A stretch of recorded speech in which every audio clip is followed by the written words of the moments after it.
What's going on, ladies and gentlemen? It's bigger than what we think. It's bigger than what they're publishing. It's bigger than what they're talking about, ladies and gentlemen. I'm talking about what's going on in the world since 2026. The end of 2025, 2026. I came on here a couple times live because I done got some messages from a few people, and I said that things are going to change, right?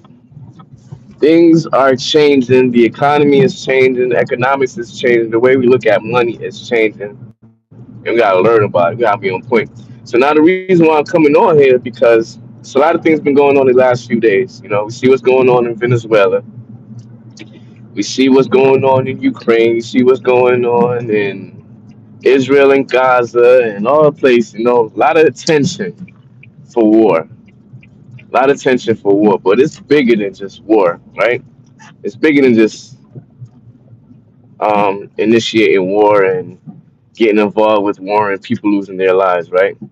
It's bigger than trying to show the power, right?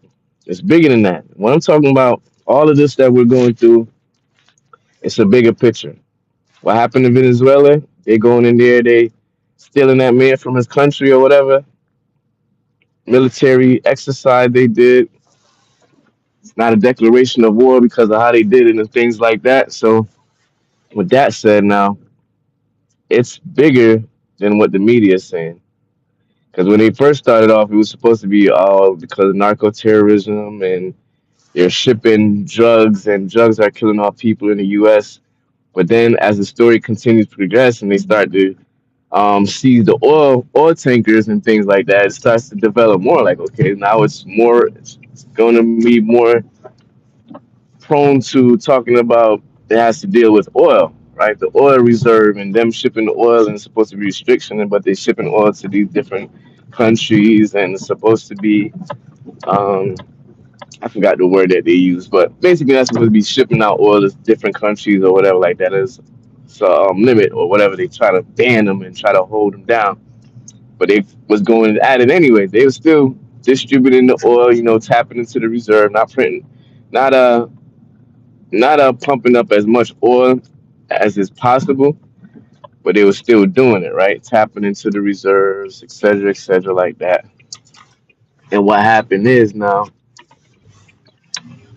come to find out that it's bigger than that because Venezuela, other than having one of the largest oil reserves, right?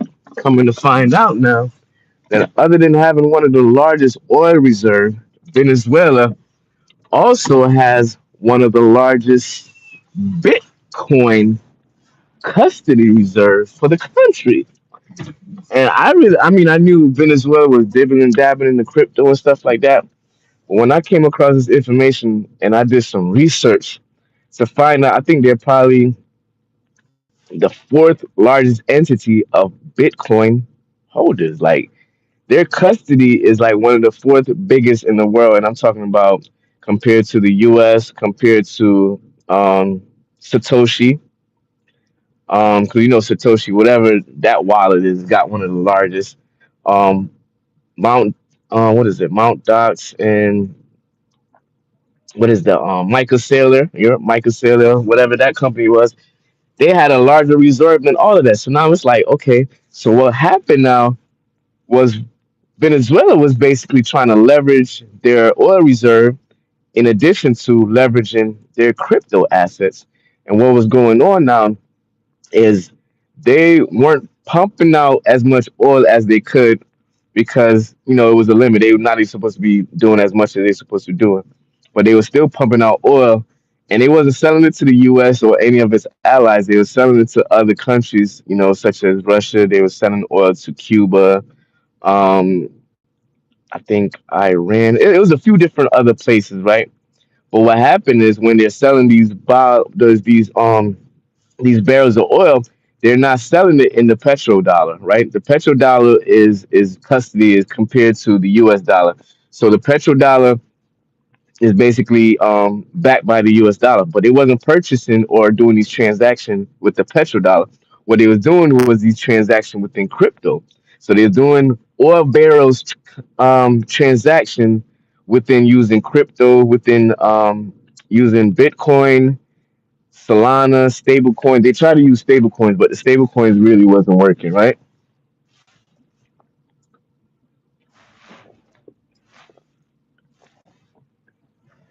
But the stablecoins wasn't really working because the stablecoins, remind you, is backed by the U.S. dollar. The stablecoin is backed by the U.S. dollar, and so they wanted to. A lot of these countries want to move away from the U.S. dollar, so they end up selling the cryptos. They end up selling they end up selling the barrels of oil using crypto, right?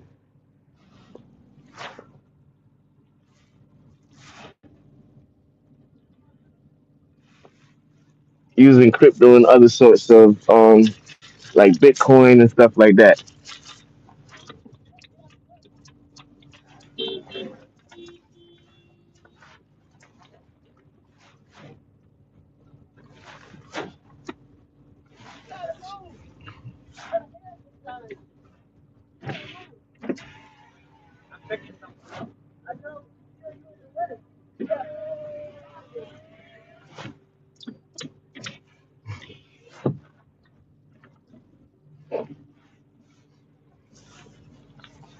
All right, so yeah, kind of some things going on out here.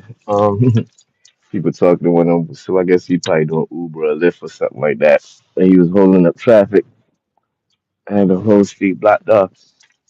So it's bigger than like I was saying, it's bigger than oil because it has more to do with crypto.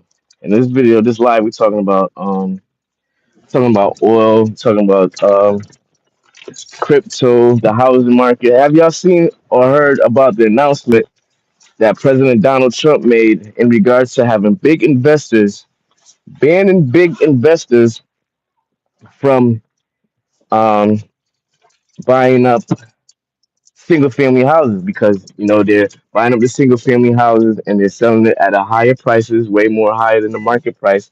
In addition to, if they're not selling it, then the renting price is crazy. The renting price is ridiculous, right?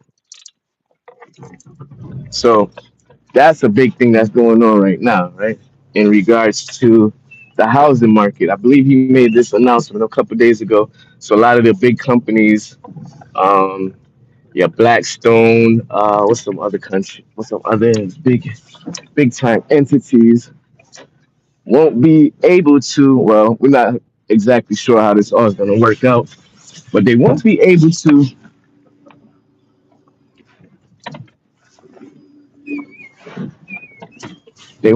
to purchase a large amount of single family houses like they have been doing, right?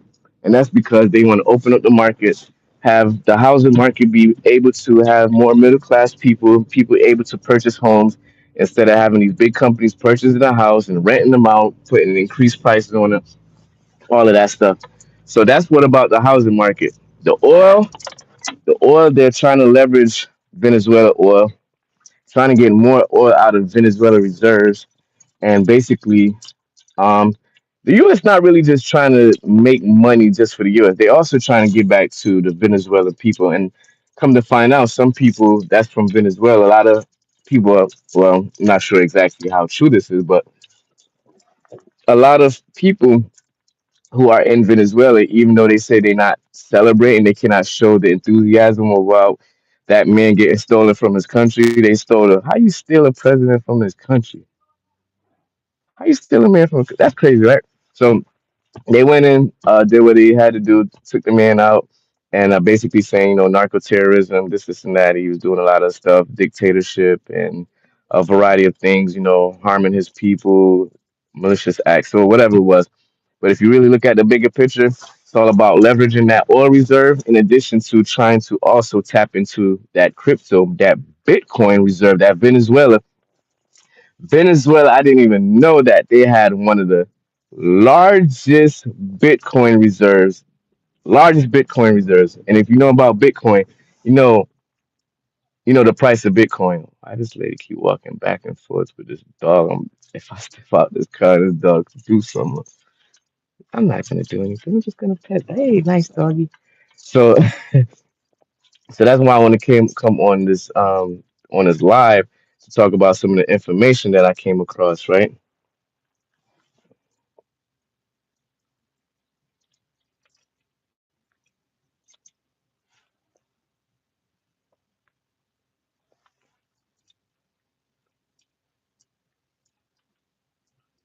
So, what's some misunderstanding you had in regards to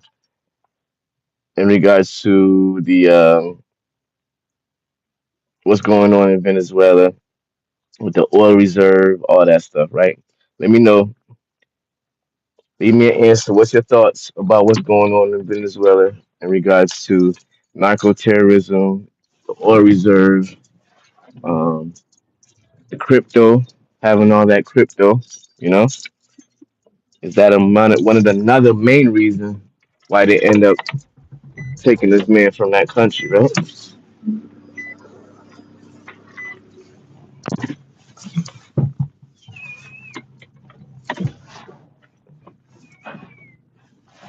Because they definitely did that. But let me know your points. Let me know your views. I want to thank everybody for being on here. Appreciate your time, your support.